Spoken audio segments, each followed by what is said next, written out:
Imagine a sand apocalypse where everything around is buried beneath endless sand dunes. Giant monsters lurk beneath the surface, and people fight over the last scraps of resources. And in this ruined sand world, there's only one boy who can control all the sand around him. Can you imagine what he's capable of? The entire world is in his hands, and his potential is limitless. So here's how it all began.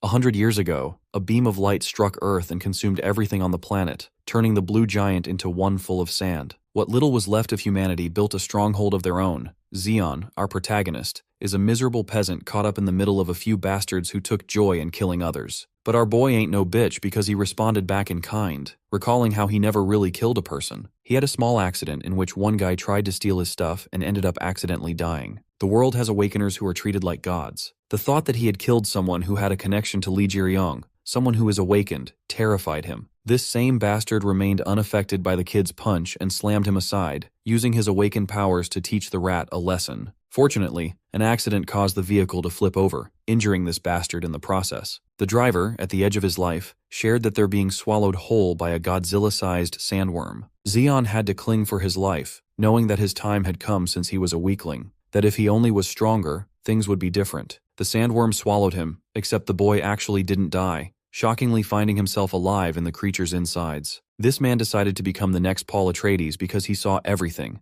The destroyed structures of humanity all came flooding to his senses, showing him what became of their marvelous planet. At that moment, he awakened his first ability for the first time and instinctively chanted Sandblaster, piercing a shot straight through the creature's side. Now that he had the power in the world to live, Zeon dared against his odds that he would use the sand to survive against the impossible. Zeon can feel every tiny beat of his heart. It's as if his body has charged with incredible energy. Understanding that this is the process of awakening, he clenches his fist. Meanwhile, we get this insane scene of the sandworm from Dune about to devour the tiny human. The creature reaches to swallow him whole, while Zeon stands there with balls of titanium, refusing to stand aside. Shockingly, some dude quickly intrudes to save his life, expressing that the kid is in his face. The dude throws Zeon flying into the air, causing him to hit the ground with a heavy crash. My guy spits out sand and questions how the hell this random dude managed to step him like Minato Namikaze out of the blue. But the moment he looks back up again, bro is terrified to witness that this guy drove a blade into the sandworm's neck, shooting out tar-like blood out of its body. The man teases the creature for making him climb up so high, wondering if he should send it all the way back down. Preparing his kick, he decides to drive his kick straight into the sword, pushing the monster all the way to its death. Our boy is shocked to his senses.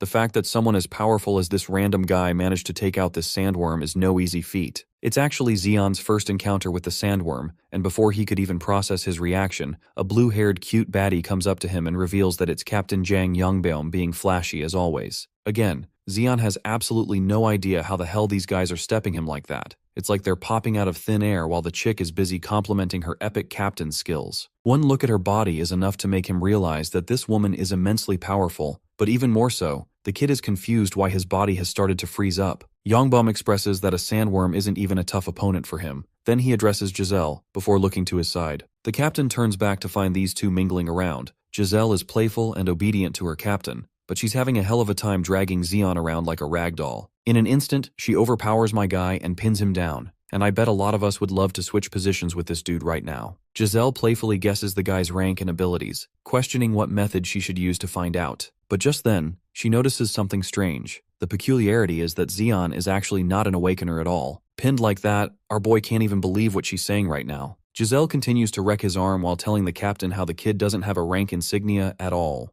Zeon is confused, even reflecting that this chick might be blind because every awakener is meant to have an insignia. Watching the scene from the car, another teammate hollers at them to just hurry up already. Giselle asks for input from the captain, explaining how it's going to be weird if they just leave this fellow over here to die. I mean, our boy has complaints of his own because isn't this the same girl who nearly broke his arm just now? Yongbeom stares down at the kid meeting eye to eye, before instructing Giselle to throw the kid at the back since he seemed to be headed to the mine. And well, in the next scene, we have our broken little ride filled with a rowdy group. Yongbeom's team isn't exactly the most peaceful kind. They're causing a ton of commotion. Meanwhile, our boy is pushed to the back and tied up like he's some kind of luggage. He listens to their talks until sand drifts into the vehicle. In reality, it's actually Zeon manipulating the flow of the sand itself, confirming that he has indeed awakened his powers. At the same time, he doesn't understand why no one can see his rank insignia, and taking one look at it, he finds the mark strange too. The color looks orange, but it actually matches the same color of the sand. The illuminated light of a mark always suggests the classification of the awakener. In other words, magic types typically have blue classification, combat manics have red orientation, and though there has been information about other kinds of awakeners, it's the first time Zeon has ever heard about anyone being able to manipulate sand. Even as he does so right now effortlessly, it's one of a kind. Unfortunately, he also knows that it's an F rank. But the good thing is that he has infinite potential, allowing him to adapt like the desert. Our boy is happy with what he's got, hoping to hide his powers until the time is right, because eventually, this man will be able to control the whole of the desert according to his will, and by extension, even dominate the planet, which is making me wonder if Bro's a hero or villain at this point. Anyway,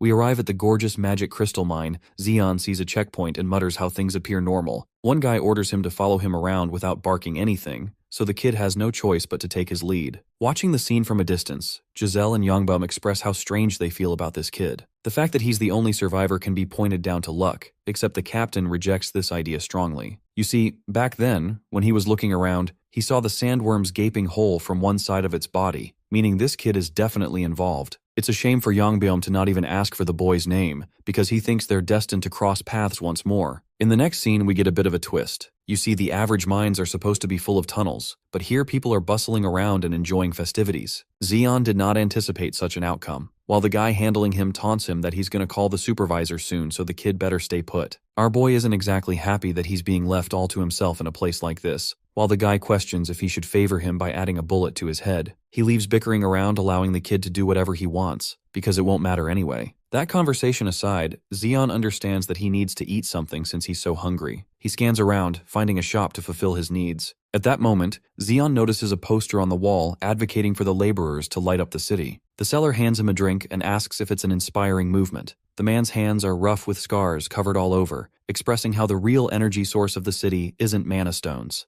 Zeon, who doesn't know where this conversation is headed, asks for the real energy source. Pointing towards the boy, he emphasizes that people like him, people like Zeon, are actually the real energy source. They're always instructed to do whatever, and there are always replacements to fill the gap too, so it's truly a magnificent and endless energy source. Our boy is annoyed that this dude is already roasting the crap out of him upon their first encounter, barking back that the old geezer should worry about his numbered days on the planet. The old man ushers the kid to understand that at his age, everything seems interesting. Also, he somehow knows about Zeon's descent inside the sandworm's body, which stuns the boy even more. The old geezer continues to berate him, sharing how a kid like him is going to end up in a sandworm's belly soon anyway, as this isn't a location for some kid to hide. Zeon defends himself that he's just here to make money, while this boomer points to the back, in the hopes of enlightening the boy with something eye-opening. What's at the back? Just a pile of junk? Zeon doesn't get the point, so the seller explains that he collected all that stuff one by one, and then he drops the bombshell. They're actually the remains of all the people who came here before, who met the same reality the kid is going to meet. Everyone here tries to resist the temptation of heading into the mines, but that's just how tempting mana stones are. Afraid of the worst death imaginable, these newbies try to sell everything just to survive, holding on to dear life as they sell off parts of their souls. But in the end, none of this matters. Nothing gets better for them, and what things they gather only end up slipping away.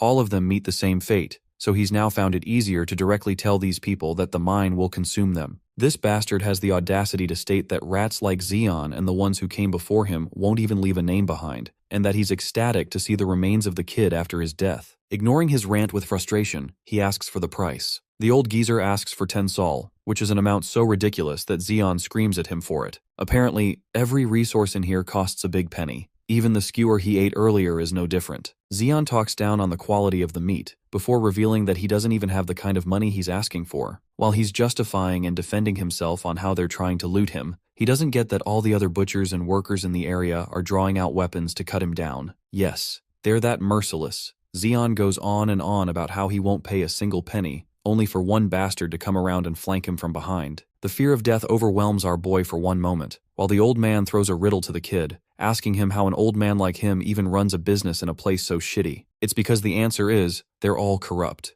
Zeon looks back to see that he is confronted by more than a dozen men, all lined up to cut his body to shreds. Acting like some kind of mafia boss, the old man amusingly asks what this kid is going to do next. Zeon roars that he doesn't have anything to offer, that it's pointless to ask for this kind of money for a drink. Maintaining the advantage in the negotiation, he happily suggests a solution. eyeing down Xion's mana stone in his pocket, believing that it's a fitting repayment. Our boy is frightened how all the rumors about his actions have spread like an eagle, while the scumbag continues to urge him to toss the stone over, that he'll even pitch a fair price. Xion slams a powerful refusal, expressing that he had to go hell and back just to get this stone. He wants to talk things out with the old geezer, but it's clear that his words don't mean anything, because right in the next moment, a muscle maniac grabs his head and slams it down the table, even suggesting that they bury the brat. Pissed off, Xion activates a sandblaster, and boom goes this guy's arm flying in the air. That's what you get for messing with the wrong guy. The same arm lands in the hands of the other men who were ready to kill Xion. Refusing to discuss anything with words, Xion deploys spikes of sand, slaughtering every corrupt man in the zone. Well, that's what he thought was going to happen in his head at least, because that cool action sequence doesn't happen in the real thing. Instead, we get Xion bleeding from his nose and spacing out, cursing his fate. In the end, Bro has to toss the stone over to the old geezer, giving him everything that he wanted from this deal. The old man is impressed with the damn size of this thing, suggesting that it's about 100 soul. Again, it's a ridiculous price because Xion fires back that it's at least 300 from its size. The old geezer has all the leverage, so he talks down on the kid once more, berating him for not becoming sandworm shit instead of coming here. Another table slam later, Xion is reaching his limit and intending to blast his powers out of here. But even now, he knows that he's not strong enough to do anything. Xion requests for a suitable bonus in exchange for the stone. The old corrupt geezer is fine with doing that, but he does advise him to beware of pickpocketers who are quick to steal anything. As per their first deal, he plays it nice and suggests that the kid can pick anything from the pile of junk. Rummaging around, our boy doesn't really find anything useful, and while he's sulking, the old man is intrigued with his behavior. The fact that the kid refuses to lose a single coin,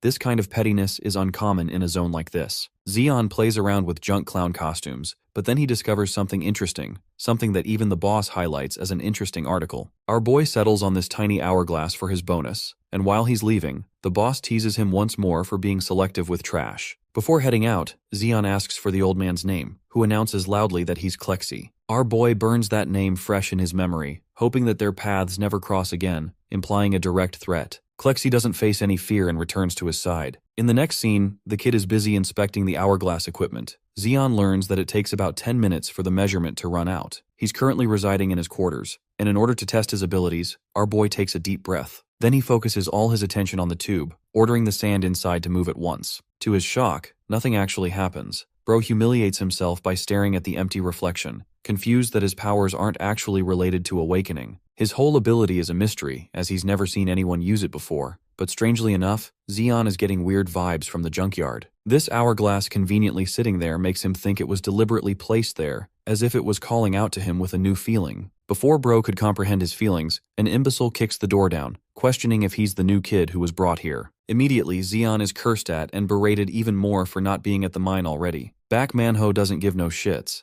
Xion tries to put respect on his own name by asking the dude to treat him nicely, only to get uppercutted straight to the face and launched to Kingdom Come. Manwha gears up a second punch, shoving it deep inside the kid's abdomen, ordering him to shut the hell up. But that's not all. Xion also gets stepped on like he's a piece of human meat, all because he upset this brute's ego. Manwha calls him an unawakened loser who's got attitude issues, that people like him are meant to lay low and eat a beating to save their lives. After feeling satisfied beating a kid up, he orders Xion to quickly start following him. Our boy gets up without chickening out. The first thing Bro says is that he's a psychopath, and that no matter what happens, Xion will kill Manwha someday. I love how Bro's collecting a hit list out here that he's going to use to take everyone out. In the third sector of the mine entrance, Xion is brought to the main working side and quickly suited up. Food and gear costs are told in advance to be cut from his payment, and that the main goal is to collect mana stones like a dog. At first, our boy thinks it's a simple task, but before he could fire another question, his helmet is smashed open with Manwha's pickaxe. This guy makes it clear that he won't care if the kid doesn't know how to swing a pickaxe, and that he'll also dock the payment for the helmet costs.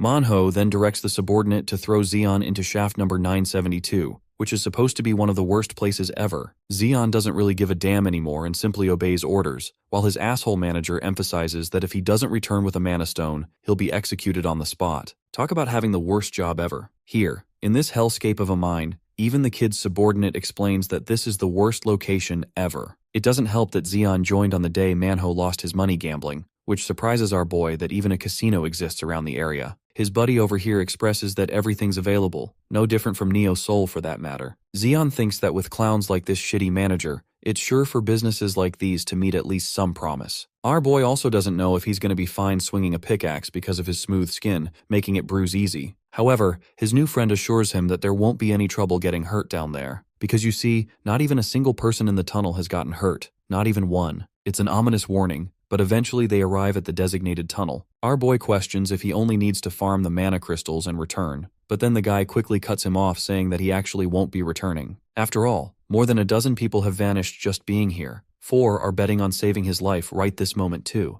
No one even knows if the rest of them died, but all this homeboy has to offer is an apology and his gratitude for venturing in a place so dangerous that no human could touch. Xeon shouts at him, realizing that all the others are dead. He wants the answers, but this guy literally leaves him behind to die. His audacity doesn't shake him. It fuels our boy to mine the crap out of this place, pissed off that they sent him here to die just because of their anger. Unfortunately, even with the first swing, the pickaxe collapses and slips out of his hand, bouncing all the way to the other side. Helplessly, Xeon tries to reach out for it, while at the same time wondering what kind of hellscape is he even supposed to survive. He was angry before, so he couldn't notice, but the mana in this part of the tunnel is extremely dense, making him wonder if the others could never feel it because they weren't awakened individuals. The density is so thick that it overwhelms him the deeper he goes, which also confirms that a normal person would experience mana oversaturation by now. Not knowing where the source of mana is coming from, Xeon discovers his pickaxe, which appears to be broken from the handle. He's just happy to find it, and right when he's feeling grateful for his fate, my dude steps on a literal void, frightening his eyeballs out. The abyss lures him under, stunning Xeon with the sudden appearance of a portal. His helmet? Snapped to the side, right next to the broken pickaxe too. This actually takes us into a flashback sequence of the boy's past, who lived a miserable life. All the people around him told him he was gonna die.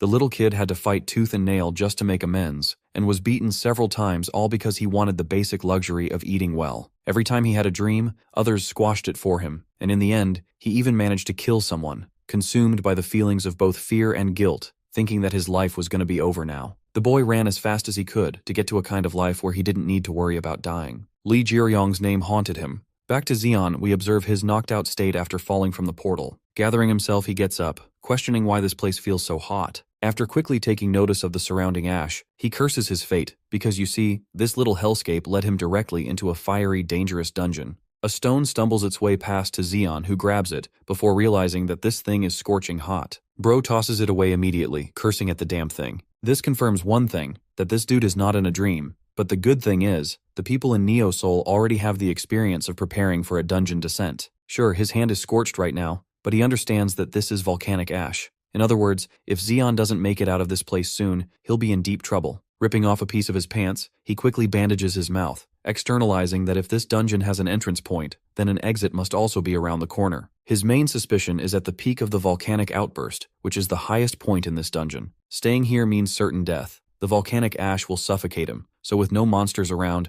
this is the best chance my guy has to take the shortest route. Armed with that confidence, he bolts with incredible speeds, glazing himself as the all-powerful Xeon, the man who never gives up in any hurdle. He does say all of that, but my guy barely survived an encounter with the hot lava just now. To make things worse, the shattered terrain breaks off and sends him straight down. Xeon only survives because his arms manage to hold on, nearly getting his ass burnt by the hot lava. Still brute-forcing his way through, Bro declares that a tiny bit of lava won't scare him off. Again, he barely makes it out alive, panting for his life for another near-death experience. Instead of fear, frustration engulfs him. All his anger is directed at the bastard Manwha, the bitch who tossed him here like dead weight. Xeon assures him that he'll kill this dude with his bare hands when he makes it out alive, but soon after he collects himself after managing his anger. Right now, he has the conviction to survive no matter what happens. He's a fighter who doesn't want to stay down no matter what. From his current position, he only needs 4 more jumps to cross over to the highest point, and then he'll escape certain death. Instead of pondering every step, he intends to blitz forward with no lingering thoughts slowing him down. After all, my guy shares no intentions of letting his life rot in a shitty dungeon like this. The words, "I won't stop," become destiny-defining, and right when you have a sliver of hope for this kid,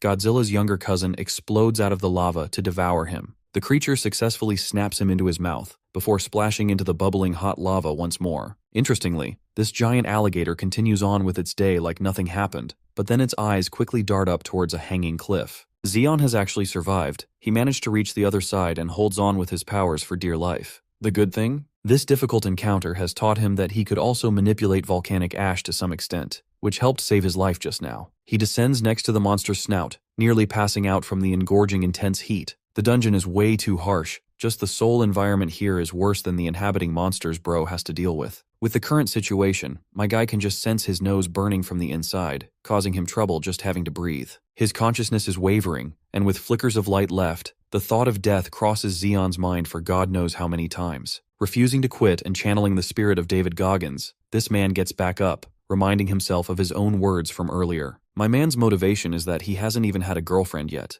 so dying here wouldn't be fair. I'm starting to think he's Denji's cousin from Chainsaw Man, and by the way, that ending for part 2 was ass. Anyway, Xeon controls the volcanic ash, apologizing to his uncle in advance for what he's about to do next. The giant monster erupts from the lava for its second attack. Our boy retaliates to the best of his ability to survive. Out of nowhere, a voice graces him, praising his unique ability. Xeon is startled by the person, while the same voice expresses great interest in his sand manipulation ability. Here, an old man descends to save his life, falling from the sky as a blessing sent from heaven. The old geezer grabs his sword right before his descent, stunning Xeon. This man torpedoes down with immense speeds, to the point he crashes down with a heavy blow against the monster's flesh. That single attack sends shockwaves and alters the very course of the lava, spiraling debris in every direction and causing Xeon to nearly get annihilated from the impact. Our boy is shivering from the mere force of that impact, literally causing his eardrums to burst while knocking his senses out. Glancing ahead to find the old man as well as the state of the monster,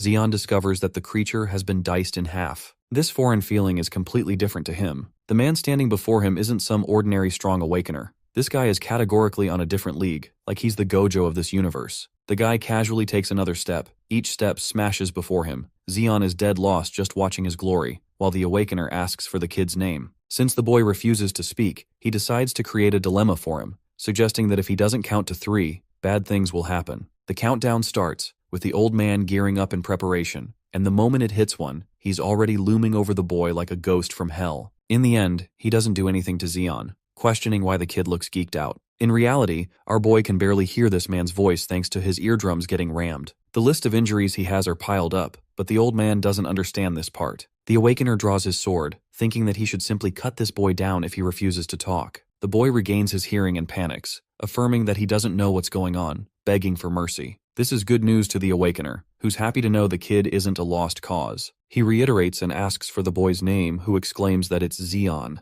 This guy is so hilarious he judges our boy for having such a pathetic name, making Xeon wonder what kind of name this dude even has to act so Sigma. At that moment, this old overpowered geezer obliterates a boulder, expressing that he's Diodin, and though he introduced his name, our boy has no idea what the hell this old man is doing right now. The awakener is confused and asks the boy to clarify, so Xeon roars that he's being called a dumbass and threatened for no reason, and though he feels grateful for having his life saved, he still doesn't get why he deserves the harsh treatment. Calling him dumbass another time, Diodin explains that the boy has been caught in some kind of trap. Ignoring the disrespect, Xeon asks for the details, and learns that a snare is actually a phenomenon that occurs when the dungeon's mana is oversaturated. In order to make sure it doesn't collapse, the dungeon helps create another entrance point, leaking out mana from that gap. In other words, it also draws surrounding living creatures in the same manner. That is what a snare is. Diodin emphasizes that most people never get the chance to experience what it's like, so the boy's luck has to be the worst of the worst, adding more fuel to the flame that Xeon should murder Manwha's bitch ass. The awakener calls him a dumbass once more, much to the boy's displeasure. Squiggling his face, he demonstrates exactly why the boy is dumbass, urging him to focus his mana into his eyes. Xeon doesn't get what he means until he actually does that, condensing his mana into his eyes. The idea is to use mana to look, helping the boy see through things that he's never seen before. He's terrified of what lies ahead, while Diodin is glad that the kid can finally understand what he's dealing with. The magic beast he saw is a creature with stealth abilities, making light work of its prey before they even know what hit them, just like our boy was about to get swallowed. The same creature was in front of him this entire time, and yet Xeon could not detect even a trace of danger. By the way, earlier when he cut down the boulder, Diodin was actually cutting down this second monster, because without the old man's help, our boy would have died without even knowing what hit him. That makes it twice the number of times this man has saved his life, begging the question of just how powerful he is. In an effort to ease his curiosity, the boy desperately asks for Diodin's real identity, who calls him dumbass again, scolding him that he's just good old Diodin.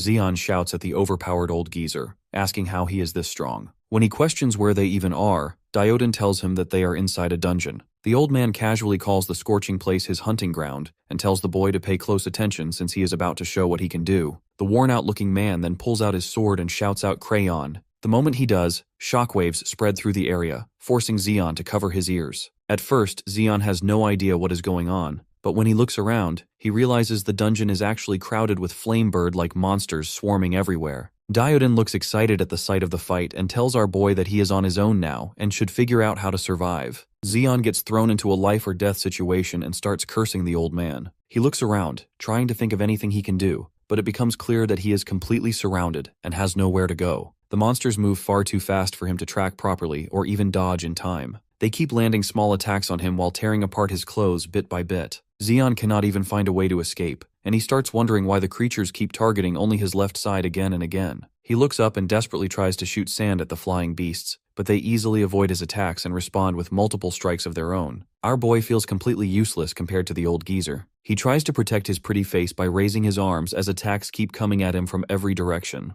Xion realizes that he is going to die soon if he keeps goofing around without doing anything. He feels pathetic thinking that he might die even after being saved twice by the old man. At that moment, he recalls the scene when the old-timer appeared in front of him once again and called out to him. Xion tries to hear what Diodin is saying, but his ears are ringing badly and he cannot listen properly. He recalls how the old man told him to see through mana instead of relying on his eyes. Even while calling himself a pathetic loser, he refuses to give up and starts searching for a way to sense enemies that his vision cannot track. He slowly gathers mana into his eyes and works on increasing its purity step by step. He focuses hard and tries to feel the flow of mana just like the old man suggested, and this time it finally works as he begins to sense the magic power inside the beasts. Now he can track them, and the moment their mana comes within range, he strikes at the closest point possible, finally taking down the two lava birds that were targeting him. Meanwhile, the old geezer is busy fighting much larger monsters and looks like he is enjoying every second of it. He comments that he cannot even remember the last time he felt this fired up during a fight. He then charges forward and lands a powerful punch, tearing a massive crocodile-like monster clean into two pieces. Just as the old geezer finishes off the creature, he comments that it is a shame the monster was not even a proper match for him. He sounds disappointed since he did not get the thrill he was expecting from the fight. He then sighs and remarks how the number of dungeons has dropped a lot compared to the time when he was younger. Meanwhile, after watching the big bad crocodile fall so easily, Xion cannot help but feel a bit sorry for it. He struggles to believe how casually the old man killed it, as if it was nothing more than a small lizard.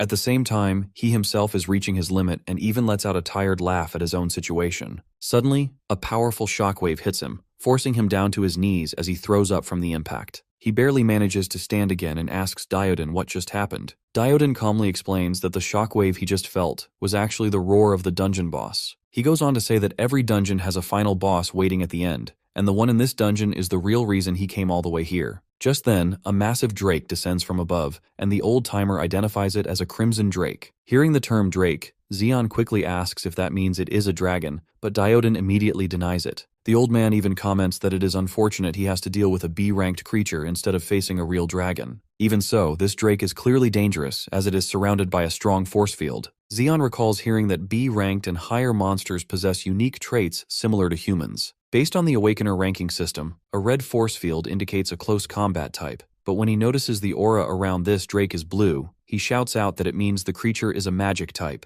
Before they can react further, the drake unleashes a black flame attack straight at them. Xion is frozen in shock, unable to even close his mouth, and in fear he loses control completely. At the same time, the old geezer leaps straight toward the source of the attack and brings down his massive sword directly onto the drake's head. The drake quickly recovers and swings back at the old-timer with its claws. Diodin moves to counter the strike using Crayon, but in an unexpected turn, the geezer ends up caught within the drake's grip. The creature immediately takes advantage of this opening and prepares to unleash a fire breath at close range. However, Diodin reacts in time and forcefully shuts the drake's mouth, trapping the flames inside it. He asks the monster if it can feel the pain, and then tells it not to worry because he is about to end it for good. Tightening his grip on his sword, Diodin pushes forward and engages the drake once again, declaring that this will be the last day it stays alive. Meanwhile, Xion is running for his life. He finds himself stuck in the middle of this overwhelming fight where he cannot even stand still to defend himself properly. He quickly uses his ability and forms a sand wall behind him in an attempt to block the incoming shockwaves. He shouts at the two of them to take their fight somewhere else, while wondering how simple shockwaves can cause this much damage to him. On the other side, the old-timer is clearly enjoying himself. He shouts that this feels just like being at an amusement park. Just then, another shockwave rushes towards Xion, and this time it comes too suddenly for him to react. He realizes he is done for and gets thrown far away by the impact. He lands in a brutal way and ends up being flung toward the magma, leaving the poor boy frozen as he realizes he is about to die as a pathetic loser who couldn't even find himself a girl. The story then shifts to the old fart, who clearly does not care at all about what happens to our boy. Instead, he keeps bullying the Drake, and calls it a disgrace to all boss monsters for fighting so pathetically. Pushed over the edge by the non-stop insults, the Drake charges up another breath attack. Seeing that, Dioden smiles, because he did not expect the weakling to have something this fun hidden up its sleeve. The concentrated magic breath tears through the air, obliterating almost everything in its path, and growing larger the farther it travels. After a while, the Crimson Drake finally stops, convinced the madman must have been turned into dust by now. But the moment it hears his voice asking if it is looking for someone,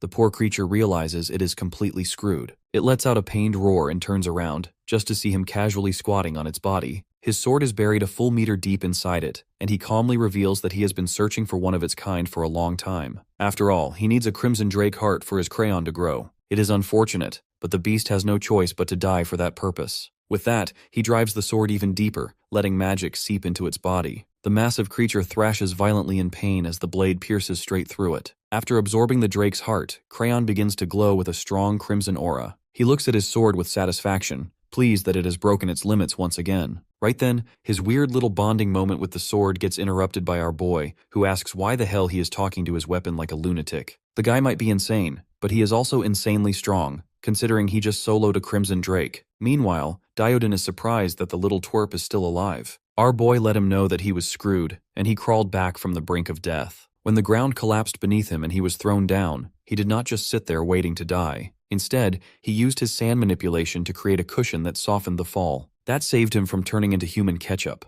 Even he cannot believe how good he has gotten at cheating death every time things go south. He adds that constantly getting smacked around by the shockwaves of a certain madman has sharpened his reflexes a lot. Dioden is mildly impressed by that, but right now, there is something far more important to deal with. The old man suddenly grabs him by the shirt like he is handling a clueless toddler, telling him the dungeon is collapsing now that the boss is dead. They need to get out immediately, but our boy is confused about what that has to do with him getting picked up like groceries. The old fart bursts out laughing like he just heard the greatest joke of his life, not because it was actually funny, but because of what comes next. Without warning, he yeets our boy into a tiny black crack that opens in front of them and casually yells, "See ya." Mid-flight, our boy fires off every curse he knows and calls him worse than that bastard Park Manwha. A second later, he gets spat out on the other side as the black hole cracks open and ragdolls him across the sand a few times. Spitting sand out of his mouth and completely disoriented, he wonders where the hell he ended up now. Dioden calmly explains that they are on the surface. When a dungeon boss is defeated, cracks to the outside open up as exits. Hearing that, he immediately starts complaining that they could have just walked out instead of getting tossed like trash. The old man finally loses his patience and makes one thing clear. He admits that the kid's sand powers are actually quite useful, but in his current state, he is more useless than a blunt knife. Because of that, he gives him two choices. He can head south to New Soul City and keep living like the same dirt-tier nobody he has always been.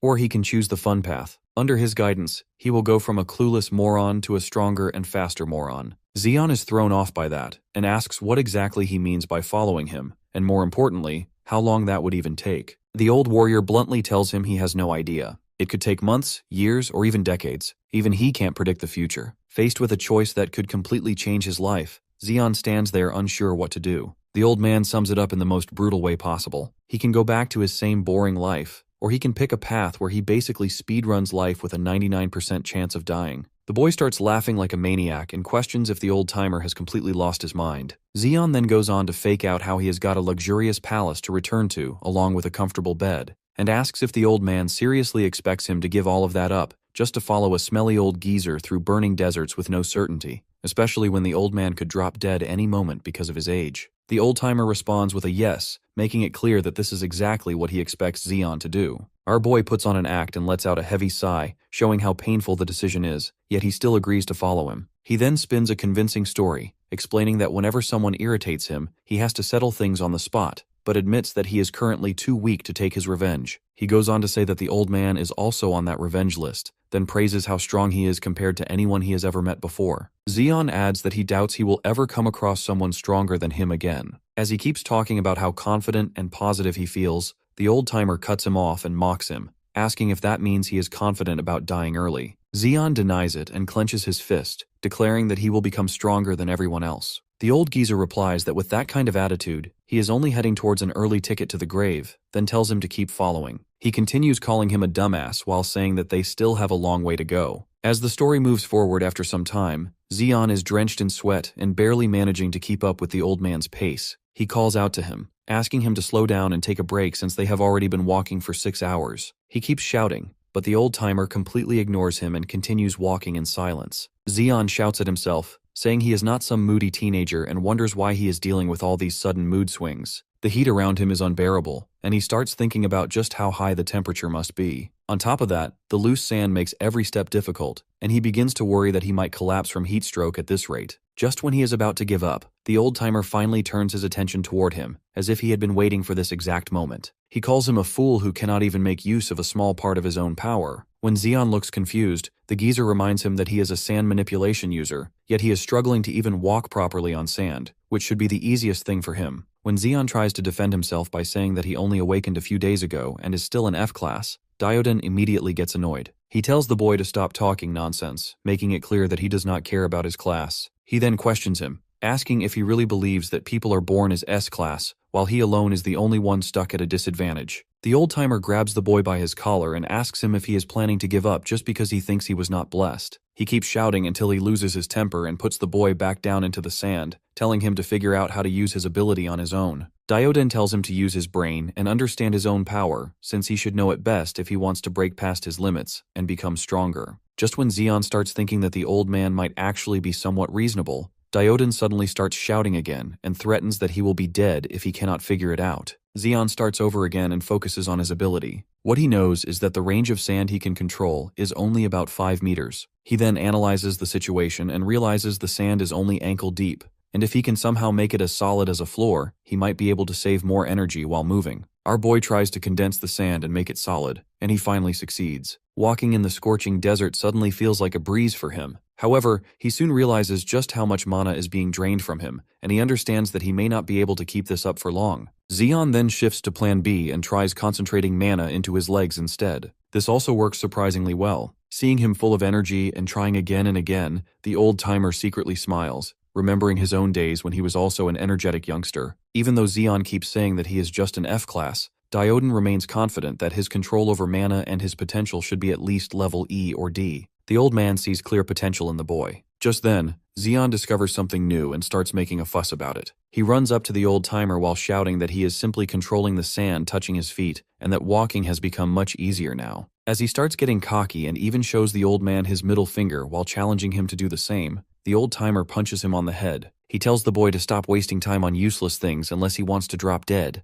Xian falls down immediately and loses consciousness. By the time he wakes up, he finds his dirty face pressed against the sandy floor in the dark. Munching on some beef jerky, the geezer says he is glad the kid finally woke up. It was a real pain carrying him all the way here. As our boy tries to sit up and complains that his whole body is wrecked with injuries, the old fart tosses him a wad of jerky. Then, he tells the kid to carefully listen to a story from his younger days. According to him, those were the good times, back when being weak would not get you killed. In fact, protecting the weak was considered the noble duty of those with power. But that world is long gone now, and he clearly misses it. Storytime ends quickly, and the guru geezer tells him to get up already if he isn't a fan of dying. Our protagonist quietly listens to his teacher instead of talking back. To his surprise, the old man throws him another piece of jerky. The story from long ago makes him realize that the geezer actually has a lot of wisdom. Dioden looks like a dried-up relic, but he carries decades, or maybe even centuries of experience. While watching him eat, he notices something interesting. Even with those ancient worn-out teeth, the old man has no trouble with the jerky. Just by observing, he figures out the trick. Instead of chewing it straight, you soften it with saliva first before biting into it. It is the right way to eat jerky in an arid, dry desert like this. It feels like the old man is not just feeding him, but slowly teaching him how to survive on his own, like showing a man how to fish instead of handing him food. After that, the two head out again under the cover of the night sky. Along the way, he keeps nagging his teacher for another piece of jerky, but the old fart tells him to zip it. Sometime later, the cold starts hitting him hard. He begins sneezing nonstop, his whole body shaking like a vibrating machine in the freezing desert night. Meanwhile, the old man stretches out like he is relaxing on some beach in Hawaii, completely unfazed. At the same time, he still cannot wrap his head around why this lunatic talks to his sword all the time. Then thirst kicks in, and he asks for some water. But Dioden ignores him completely and drinks every last drop for himself. Watching that seriously pisses him off, especially since the greedy guru does not even bother sharing. Even then, he realizes he does not have enough clothing on him. Unlike the old man, he cannot wring out dew from loose fabric to drink. Still, he crouches down and starts licking the tiny drops of dew off his own body. Like a desperate stray puppy, he will do anything to reach his master's level. Seeing that, the old man calls him a dotard, but he argues he is not a dotard, he is a proud moron. Ignoring his nonsense, the old man tells him to shut up and focus on sensing his surroundings. Clueless as usual, he quiets down and tries to listen. After a while, he begins to pick up faint vibrations all around him. Slowly, he realizes they are coming from multiple directions. Before he can even blink, he sees hundreds of glowing eyes surrounding them. They are vicious beasts, ready to tear apart anything they can get their jaws on. Horned hyenas are usually active at night, but unluckily they got caught out at dawn. As the beasts bare their fangs and prepare to rip him to pieces, the old man asks if he's got this, or if he needs Daddy's help. It seems the crazy rubbed off on him too, because he laughs and replies he does not need any help from a dusty old man. Manipulating the sand around him, he prepares for a fight to the death with the stray animals. First, he forms a sand bullet and fires it straight through one of the hyenas. Then, he raises massive spikes of hardened sand, creating a deadly zone that kills anything entering his range. But as the fight drags on, exhaustion starts catching up to him. He yells in frustration, feeling like he is stuck in some endless zombies mode in COD. Pain burns through his chest, and he nearly collapses, realizing he might die from mana exhaustion before the beasts even finish him off. That makes one thing clear: raw power alone is not enough. He needs a smarter way to fight. Summoning another sand bullet in his hand, he starts thinking deeply about how to use his energy more efficiently. But his thinking gets cut short when a hyena lunges in and sinks its teeth deep into his arm. Somehow he manages to shake it off, but the damage is brutal. His arm is torn up with holes like a SpongeBob. Even then, that injury sparks a eureka moment. Those holes teach him the most efficient way to use his sand manipulation. He stands still, quietly planning his next move while the pack charges at him, hungry and ready to tear him apart. Right before they reach him, he unleashes his brand new technique. Hundreds of insanely thin but sharp sand spikes erupt from the ground at once. They pierce through every single beast and turn the entire pack into skewered hyena kebabs. The villain bursts into laughter just like his master. Watching his enemies drop from a single clean strike feels far more satisfying than blowing their heads apart. Wasting mana in a fight is the fastest way to speedrun death. Meanwhile, his precise spike traps that punch clean holes through targets are peak efficiency. Compared to him, the old geezer fights way slower, taking enemies head-on one by one. The hyenas latch onto his arms and bite in, yet the lunatic just laughs like they are tickling him. After having his fun, a violent glint flashes in his eyes as he finally gets serious. The moment Xeon sees that insane expression, he immediately understands what is coming. He braces himself, already dreading dealing with this madness again. With a nasty grin, the old man commands Crayon to annihilate his enemies. In an instant, explosive power erupts and sends shockwaves that blast away sand and beasts alike. Our boy barely manages to shield himself with a wall of sand, while the hyenas are launched like cannonballs into the distance. When everything finally settles, he just stands there in disbelief. The epicenter of the blast and the trail of destruction stretching ahead leave him completely speechless. That makes him question if Dioden is even human, because no normal person could pull that off without using some kind of skill. At the same time, he realizes that getting arrogant around a monster like this is a fast way to die. Meanwhile, Dioden starts coughing hard, choking on the dust he kicked up himself. Taking advantage of that moment, the alpha of the horned hyenas lunges in and pierces him with its lightning-charged horn. Caught off guard, the old man looks down in mild confusion, wondering why the beast has some kind of magic field around it. He clearly underestimated it, since this one is at least B rank. Seeing him in a life-threatening situation, Xeon panics and shouts for him to watch out. Turns out the worry was completely pointless. Dioden casually grabs the hyena's horn like it belongs to him, barely reacting to the crackling lightning surging through it. Our protagonist hits an error 404 screen, unable to process what kind of quantum physics he is witnessing. Even the alpha gets weirded out and backs away when she sees the old freak enjoying her lightning like it is soothing his sore muscles. After his massage, he lets the poor sucker know it's the end of the line. He jumps onto the alpha and drives his sword deep into her body, spraying blood all across the battlefield. Watching that, Xeon realizes he was an idiot for ever worrying about this man.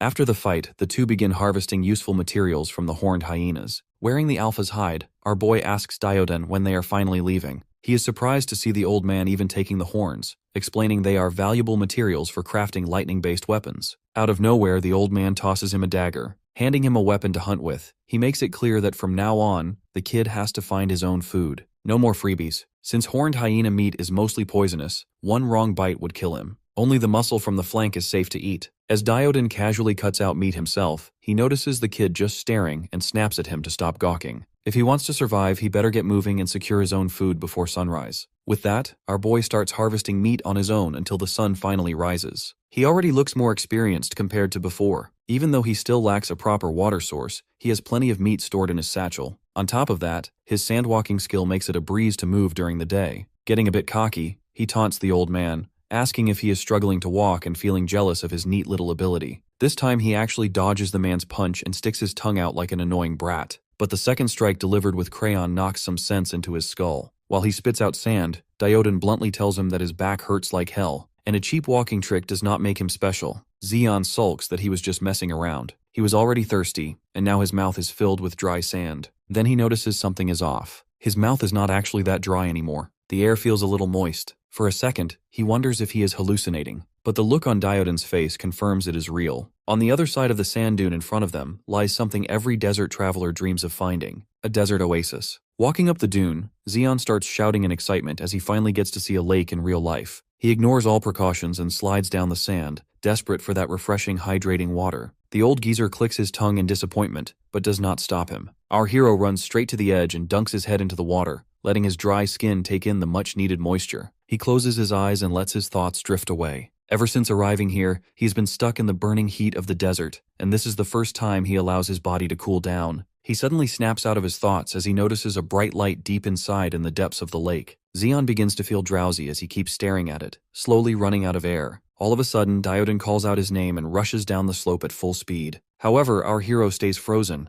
unaware that a massive sea monster is slowly approaching him. At the last moment, the old man manages to pull him out just before he gets turned into fish feed. Throwing Zeon onto the ground, Dioden jumps up in the air and faces the fish monster head-on. With one clean strike of his sword, he takes down the huge creature instantly. Meanwhile, our boy watches everything happen but gets distracted by the rainbow forming over the oasis. The old geezer drags the giant fish out of the water and explains that it is a sand angler. The fish uses the light on its head to hypnotize prey before devouring them. His expression suddenly turns serious, and he slams the absolute disobedience out of our boy. The old man then starts scolding him for forgetting everything he was taught and becoming too careless. Dioden continues, saying that reckless fools like him are always the first to die in the harsh, unforgiving environment of the desert. Zeon can only say yes in response, and the old man lets out a sigh. Seeing that his student is listening for once, he drops the topic and instead tells him to start skinning the monster. The sand angler is a C-rank magic beast, and its belly skin is the perfect material for making a robe.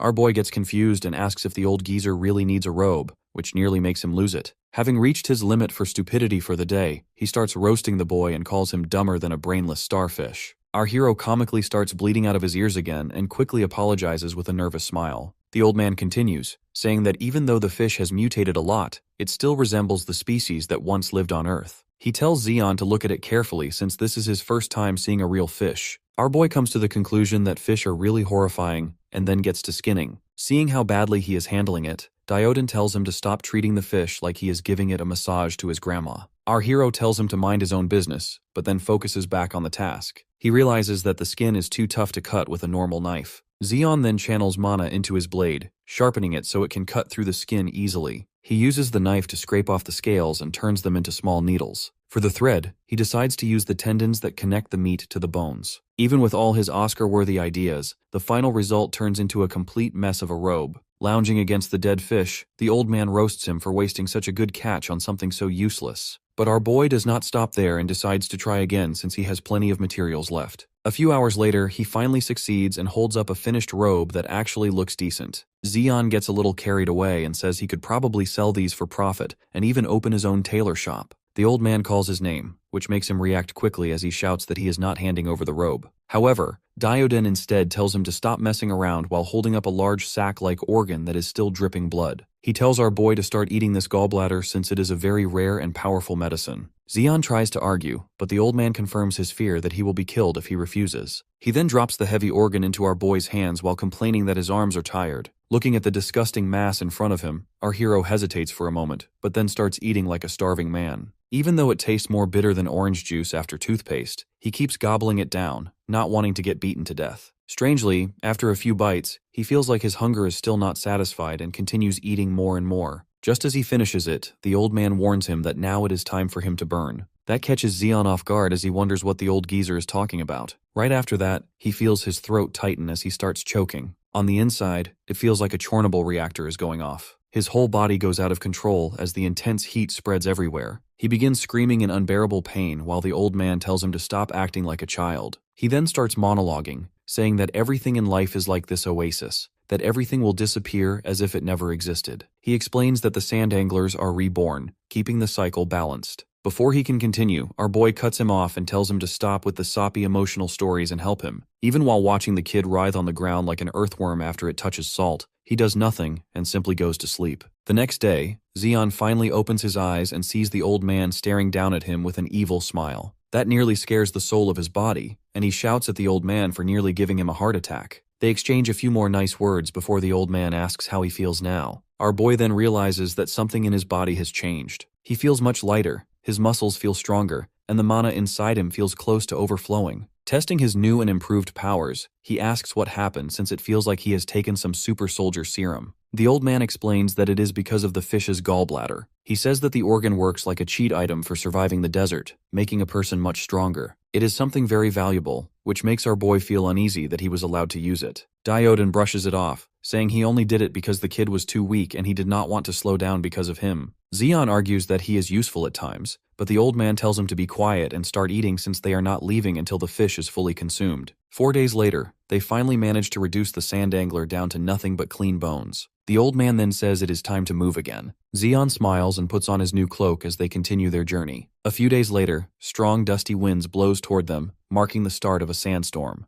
Thanks to his new strength, our boy is not affected much and is surprised that the old man has enough stamina to keep going without slowing down. Diodon has not spoken for days, which makes Xion wonder if the old man is going through some kind of male menopause. They have been walking for 2 weeks now, which makes him question whether the old man even knows where they are going. Just then, a giant ant monster appears behind Xion, but he quickly responds with a sand beam attack. He wonders how much farther they have to go, but then notices that the ant monster is still alive. That gets his attention as he admits the creature is tougher than expected. He had hoped to pass through without trouble, but things do not go his way. Using his sand abilities, he senses more ants approaching and decides to face them directly. Driving his hand into the sand, he forces the ants to rise up to the surface as they begin to surround him. Slightly bored out of his mind from wiping out swathes of ants, Xion continued blasting them with sand. His technique had noticeably improved in a short amount of time. Come to think of it, days with sandstorms were actually pretty great for his power. There was a practically infinite supply of ammunition everywhere he looked. The geezer's pace was unforgiving, though. He never slowed down while leaving the dumbass to take care of the trailing nuisance. Xion complained about the lack of a single shred of loyalty. No wonder the geezer was still alone in his old age. While he was worrying whether Diodon could hear his trash talk, Xion picked up something troublesome within his 10-meter radius detection range. He was always on alert, never dropping his guard.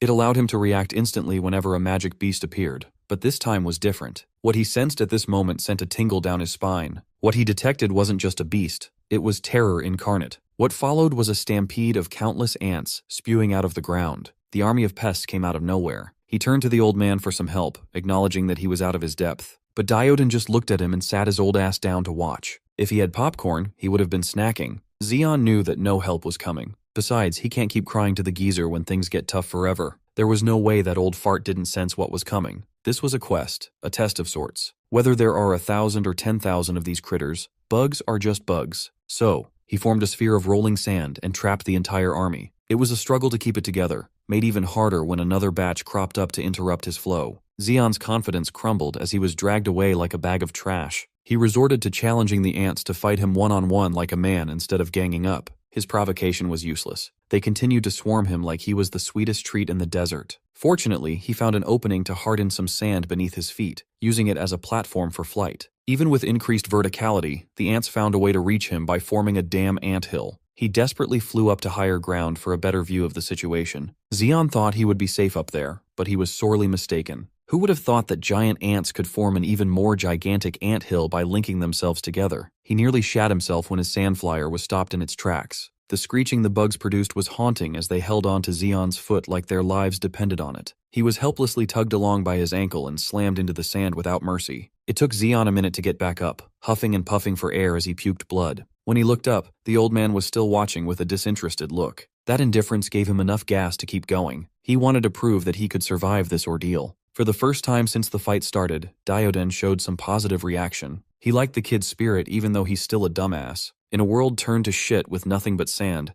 Xeon's ability is nothing short of a blessing. After all, he could have used and honed that power to live a life of luxury, but that would have been the end of it. A shallow existence. Those narrow-minded idiots are obsessed with illusions. They don't even know why the world became like this in the first place. An awakened is meant to master, utilize, and evolve their own skills to the absolute limit. This power is not meant for some factory-made cookie-cutter soldier. Diodon might be one of the very few who still remember. Most have forgotten about the tragedy that shook the very foundations of the world 100 years ago. Back then, Diodon was useless beyond help. He had lost count of how many people died in vain right before his eyes. His comrades, neighbors, and even his family were victims of the catastrophe. What hurt the most was the loss of his daughter. He had never felt so powerless. He lost everyone important to him while he froze like a total fucking idiot. This kid, Xeon, is different. He never faltered, even when the odds were unfairly stacked against him. He might have the potential to become anything he'd want to be as long as he's insane enough to throw himself into the fray, crossing the line between life and death. From tiptoeing that line, one will undoubtedly grow at an astonishing pace. Looking like he had lost any semblance of sanity, Xeon laughed at the face of the ant army. In the middle of the battle, he devised a skill that created an ultra-high-pressure compressed sand missile. It was a simple and crude invention, but its destructiveness was the real deal. Each missile he launched was packed with compressed gravity, wind, and every bit of energy he could use. It was greater than the sum of its parts, a harmonious synergy that increases the power tenfold. The ants failed to kill him before he adapted, so it's their turn to get massacred. Diodon smirked at the punk who was getting all excited with his little invention. By the time Xeon was done bombarding the bugs, the surrounding terrain had been drastically altered, cratered in multiple spots. He was very pleased with himself. This was a cause for celebration. Xeon was so excited to brag about his W to the old geezer that he did not notice the threat coming from his flank. The biggest ant in the colony had surfaced and got a hold of him with a tight mandible hold. It crept up on him without making a single sound. There was no way these critters had the capacity to use a high-level stealth skill. The foreign feeling he sensed inside his body made his predicament make sense. He was poisoned. He's been steadily losing control of his mana. The poison must be blocking his newly established mana points. Restricted and powerless, all he could do was bark curses. The giant ant was immune to his foul mouth. He was just another prey that must be hunted. When Xeon regained consciousness, he found himself deep in an underground tunnel surrounded by his sworn enemies. It was an ant nest. Upon sensing that food had arrived, the colony's larvae skittered towards the paralyzed human. Their ear-piercing screech and alien look were off-putting to say the least. Once they were sure that he was not a threat, larvae crawled all over his body, looking to get a taste of his meaty flesh. These suckers were strong enough to pierce through skin and bite through everything beneath. Despite being the main dish on the disgusting feast,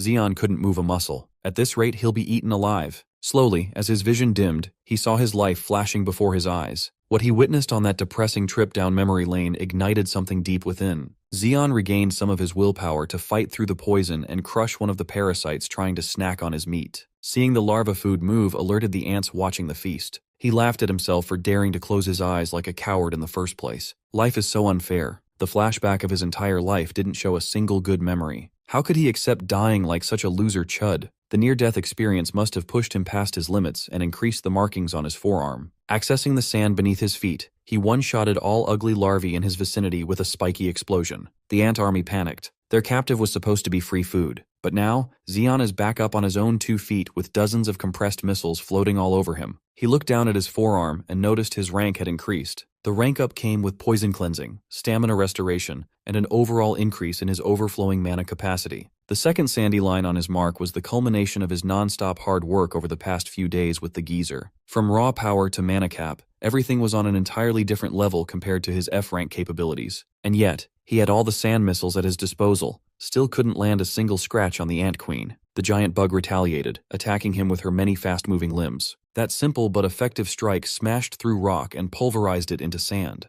Xeon continued his sandy barrage, but the Queen's carapace was simply impenetrable. At this point, he would take even just a little dent in that black exoskeleton. The Queen's defense was insane. After a few more wasted tries, he accepted that sand missiles were not going to cut it, no matter how compressed and destructive they were. In that case, he'll just have to rethink his whole strategy. There must be a way to break an unbreakable armor. Smashing and piercing were out of contention. Maybe he could try to rip the tough carapace right off. To do just that, Xeon manipulated every grain of sand he could control to completely blanket the Queen's entire body. He pictured a tight ripping motion around the hard shell in his mind, twisting and peeling the whole thing off from the flesh. It effectively made the Queen screech in pain. In retaliation for his brutal attempt at undressing a queen, she started coalescing pure mana in her mandibles. She did not fight against the rip, but instead readied a fearsome ranged counterattack. Xion was not the only crazy bastard in this ant nest. The mana gathered produced ultra-high frequency waves that made his ears bleed. At this rate, his brain might just explode from the pressure. The straightforward fight from earlier had turned into a battle of grit and pain tolerance. Xion thought his crazy plan to undress the queen was a good play. Who would have thought that the colony's leader had something up her many sleeves? Bleeding through his ears and eyeballs, the kid welcomed the challenge, even though there's a good chance he would die. It was truly simple. Whoever dies first is the loser. This guy was a true hater. He would readily die with his enemy if there was any chance of winning. The agonizing standstill came to a close when Xion felt his consciousness shatter. Something snapped inside his body, severing its connection with his mind. He might have reached his absolute limit in there. His useless body could not keep up with the challenge. He's tired of being so pathetic and weak. The geezer must have heard his innermost thoughts while he was picking Xion up from the dirt. With that easygoing smile, Diodin reprimanded the fool for almost dying. Miraculously, Xion re-established the connection between his body and mind. He even joked that he'd let the geezer have the last hit.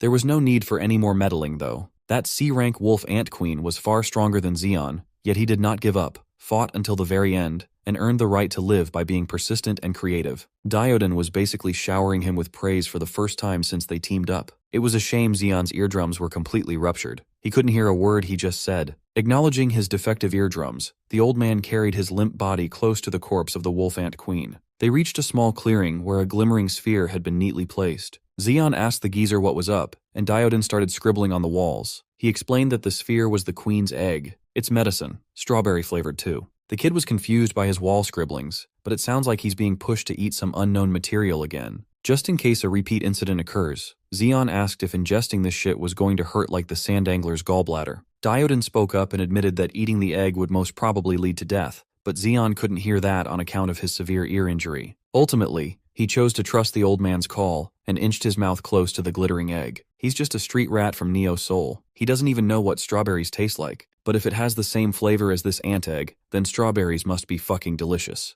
Xion jokingly asked for more, but his countenance paled when he felt something unusual upon ingesting the egg. Spikes of blood protruded from all over his body. The bleeding that just ceased started back up again. He was undergoing the process known as organ inversion. It literally means twisting and turning of the intestines and neighboring body parts. Normally, the queen ant's egg is used as a lethal poison. Even a small amount of that nasty thing would forcibly invert a human's internal organs. The consumer's organs are pierced and twisted. They were being stirred by a thorny stick. Most people would undoubtedly die from the agony and shock of organ inversion. As the debilitating pain clouded his mind, Xion cursed at the old man for putting him through hell time and time again. Then again, Diodin was just trying to increase his chances of survival in this crazy world by letting him experience a level of pain that would break the strongest wills. The next phase of organ inversion was throwing up gallons upon gallons of blood like a leaky faucet in a horror movie. At this point, it's a miracle that Xion was still standing. Slowly succumbing to blood loss and going into shock, he started to reminisce about the past few days of adventure. He thought he finally found someone to trust,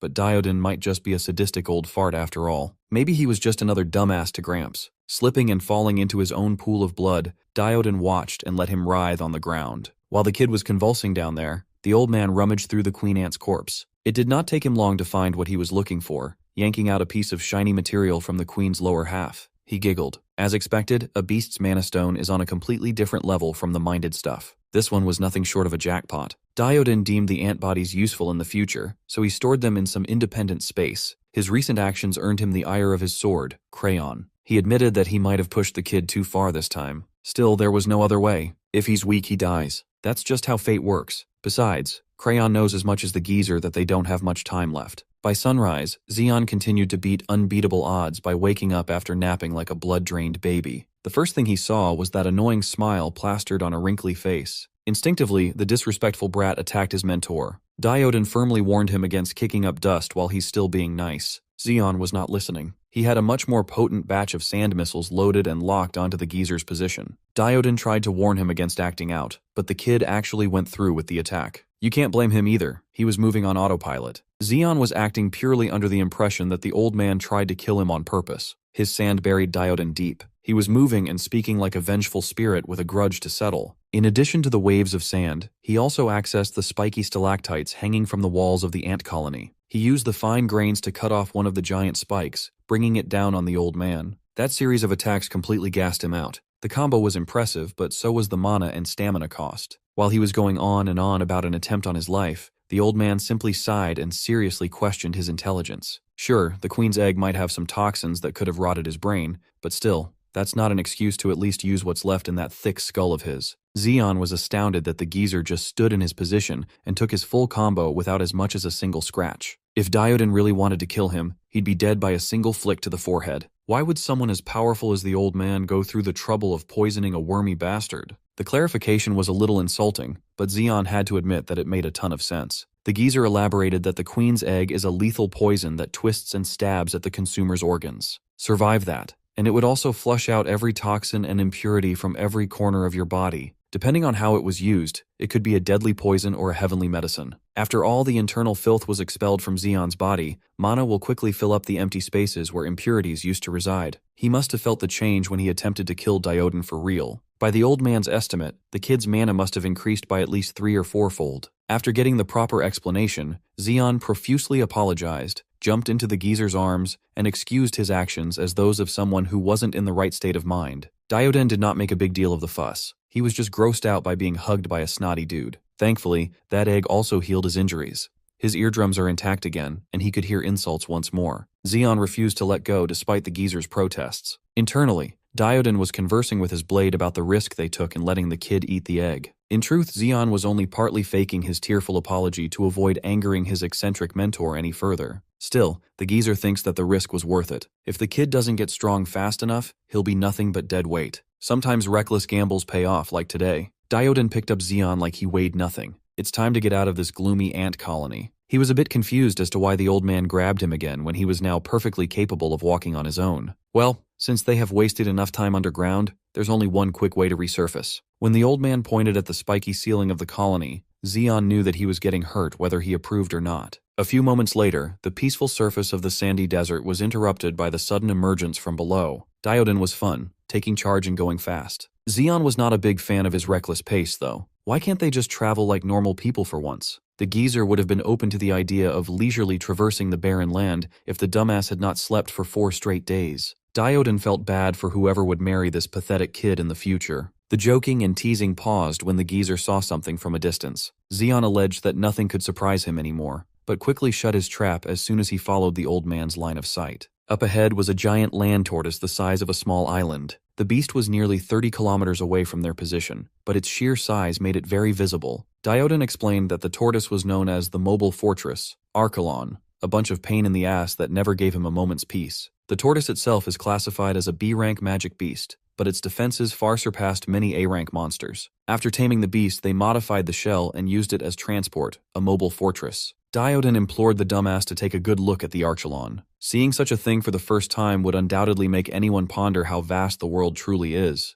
There are true monsters capable of taming and riding a beast like that out there in the wild. When the mobile fortress passed them by, both the old man and the dumbass were just the size of dirt stuck between the Archelon's toes. When the tortoise stopped moving forward, someone jumped from the shell to the ground. Based on how familiar whoever this jumper was to the geezer, it sounded like they knew each other. It had been a long time since these two old bags of bones got together.